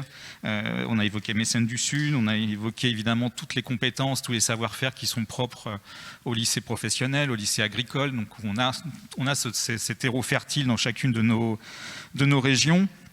les liens avec l'artisanat aussi, et l'exemple de la Villa Noailles qui accompagne ces artistes en résidence en les mettant en lien aussi avec des acteurs de l'artisanat. Ce sont évidemment ces questions des outils de production qui évidemment reviennent régulièrement, et avec la nécessité d'offrir du temps, un temps long aux artistes sur ces résidences, mais aussi des outils de production. Et ça, c'est des outils de production qu'on peut trouver soit en interne au sein des différents lieux de résidence, soit au contraire dans une constellation de partenaires, de lieux ressources sur des territoires de proximité qui peuvent permettre justement à un artiste d'affiner son projet et de rentrer dans une phase de production importante. Je crois qu'on a souligné aussi qu'il ne fallait surtout pas avoir d'attente d'un artiste en résidence et que c'était plutôt aux structures d'être encore une fois à l'écoute, de revendiquer la diversité des résidences, je l'ai déjà dit, un espace de liberté, donner du temps, accepter par des chèques, ok. Donc dans un exercice vraiment de conciliation très important. Et une donnée fondamentale qui revient là aussi et qui est un enjeu majeur et un chantier considérable, c'est évidemment la question du cadre professionnel. On a évoqué la circulaire de 2016, on a évoqué la charte de bonne pratique du réseau Art en résidence, mais on a évoqué surtout la question du statut des artistes plasticiens et de leur rémunération, puisque là on est évidemment face à un écueil considérable. Et cette question du statut social de l'artiste, elle pose évidemment la question de la parité, la question de la faisabilité d'une résidence lorsqu'on est une femme artiste, lorsqu'on a des enfants, lorsqu'on a une famille, et de pouvoir aussi aménager le temps de résidence comme étant un temps de vie familiale aussi, un temps partagé et pas simplement un temps en parallèle de recherche. Et ça, c'est une question évidemment fondamentale. Et sur la question de la rémunération, c'est bien évidemment aussi la question des formes de rémunération qui sont à l'œuvre aujourd'hui dans les différentes structures de résidence. On a parlé de l'intermittence, les artistes plasticiens ne sont pas des intermittents, donc venir en résidence et quitter une résidence, c'est tout simplement du jour au lendemain se retrouver sans rémunération. Donc qu'est-ce qu'on fait? Comment on peut aborder cette question et quelles sont les hypothèses de travail que l'on pourrait mettre en place? La première, c'est d'être tout simplement salarié et d'avoir le temps de pouvoir, pendant un an, être au chômage et de pouvoir rebondir sur un temps plus long que d'être dans l'urgence d'un retour de résidence qui, ces dernières années, et je crois que c'est une question qui est récurrente à toute résidence, est une question qui pose problème en fait. Et beaucoup d'artistes qui ont été en résidence ont eu des retours de résidence un peu compliqués. Les outils de production, question d'accompagnement, ça on l'a évoqué. On a franchi une autre étape aussi, et là c'était particulièrement important d'être sur cette dimension européenne et de revenir sur les mécanismes de mobilité européenne en rappelant un certain nombre d'enjeux qui sont aujourd'hui des enjeux fondamentaux. On a parlé de beaucoup d'inégalités culturelles, économiques, structurelles, des droits fondamentaux qui sont menacés aujourd'hui, voire totalement abandonnés, liberté d'expression, liberté de circulation, difficulté d'obtenir des visas. On est là face vraiment à des chantiers considérables pour concilier effectivement une mobilité à l'international et dans une réciprocité, c'est revenu aussi régulièrement de cet échange mutuel en termes de résidence et d'être dans l'apprentissage, dans des formes de résidence qui permettent de revenir chez soi en ayant un bagage et un acquis supplémentaire. Parfois avec beaucoup de difficultés et de paradoxes à concilier à la fois cette dimension de résidence et de mobilité avec ces enjeux environnementaux qui sont les nôtres aujourd'hui, et de voir que des initiatives sont menées, qu'il y a des choses qui se mettent en place et que ce sont évidemment... toutes ces initiatives sont les bienvenues, mais qu'elles ne régleront pas d'une pierre deux coups cette question des problématiques de transition écologique et de Green Deal. Voilà sur ce volet-là. La question du statut européen de l'artiste, évidemment, ça ce serait absolument génial, mais je pense qu'on en est absolument très loin, et que surtout ce qui est urgent, et ça revenait dans les propos, c'était cette question à la fois de réagir, de continuer à voir, à diffuser de l'art, à soutenir des artistes et de maintenir cette dynamique, quel que soit le contexte dans lequel on est aujourd'hui et avec des années très difficiles qui s'annoncent pour nous tous. Donc l'urgence du statut de l'artiste, elle est évidemment extrêmement importante. Elle a transpiré, elle a traversé ces différentes tables rondes. On l'a retrouvée évidemment sur la dernière table ronde avec cette dimension plus territoriale où on voit que la dimension de filière aussi est importante, d'un écosystème qui met en lien des acteurs différents avec des structures différentes, centres d'art, écoles d'art, centres d'art, musées, galeries, lieux associatifs, tiers-lieux, d'être vraiment dans ces logiques de proximité et d'avoir une approche par filière qui permette là aussi de nouer des partenariats, des échanges avec des savoir-faire, des lieux de production. On a vu qu'on était à la fois du côté de la fruitière numérique sur un accompagnement extrêmement important avec une dimension aussi d'expertise, de bureaux d'études, de recherche. Et ces savoir-faire, on les a en région. Donc on est particulièrement dans un rayonnement qui peut donner à un artiste une visibilité beaucoup plus forte que simplement une visibilité régionale. Et cette dimension de coopération des acteurs, elle participe évidemment pleinement de l'attractivité, du rayonnement d'un territoire, mais surtout du rayonnement des structures de résidence qui ont cette exigence à avoir pour leur propre fonctionnement et surtout un devoir d'exemplarité. Alors principalement dans le cadre du festival Viva Villa, pour nos 3 villas prestigieuses à l'étranger, qui sont évidemment des marqueurs, un label fort, un artiste qui est passé par ces villas dans sa biographie et dans son parcours, c'est évidemment une étape forte, importante. Et cette étape forte, importante, aujourd'hui, elle doit passer aussi par ces questionnements qui sont plus d'ordre statutaire. Je pense que c'est un débat qui est là, qui est latent, qui est ouvert et qui pose évidemment la question des formes de rémunération, surtout dans une dynamique qui est de penser au lendemain en fait, de la résidence, et pas simplement sur le temps de la résidence qui reste un temps très privilégié. Voilà, j'espère ne pas avoir fait trop d'impasse, mais c'était un exercice un peu compliqué. Mais en tout cas, la seule chose qu'on pourrait retenir, c'est qu'il faut absolument qu'on soutienne nos lieux de résidence et que c'est pour nous tous et surtout pour les artistes des lieux de liberté absolument formidables. Merci.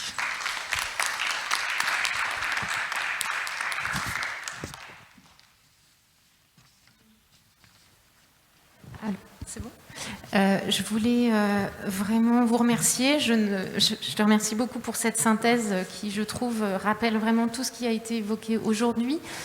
C'était une journée, je trouve, très importante et très intéressante. C'est vrai qu'on a l'habitude d'échanger beaucoup entre nos 3 maisons et de pouvoir voir aussi d'autres échelles et d'échanger et de se rendre compte de l'importance des résidences qui sont au cœur d'un écosystème. C'est essentiel. Je voulais donc te remercier, Pascal, pour d'avoir participé et d'avoir été notre grand témoin. Je voulais dire un grand merci aussi à Raphaël Bourgois qui a assuré toute cette modération et qui a vraiment permis d'entretenir tout un dialogue et que ce soit vraiment très enrichissant pour tous. Merci aussi donc bien évidemment à l'Institut français et la région Sud de nouveau pour toute cette organisation et ce soutien que nous avons chaque année pour le festival. Alain Lombard aussi avec la collection Lambert et toutes ses équipes, puisque le festival, même si là nous nous quittons aujourd'hui, le festival continue et surtout l'exposition est jusqu'au 10 janvier donc à la collection Lambert. Donc n'hésitez pas à aller voir cette exposition qui est absolument magnifique et qui aussi trace et montre tout ce processus de création qui est essentiel. Merci au conservatoire et surtout à toutes les équipes qu'on ne voit pas en effet et qui sont là et qui font que ce festival existe. Merci à tous.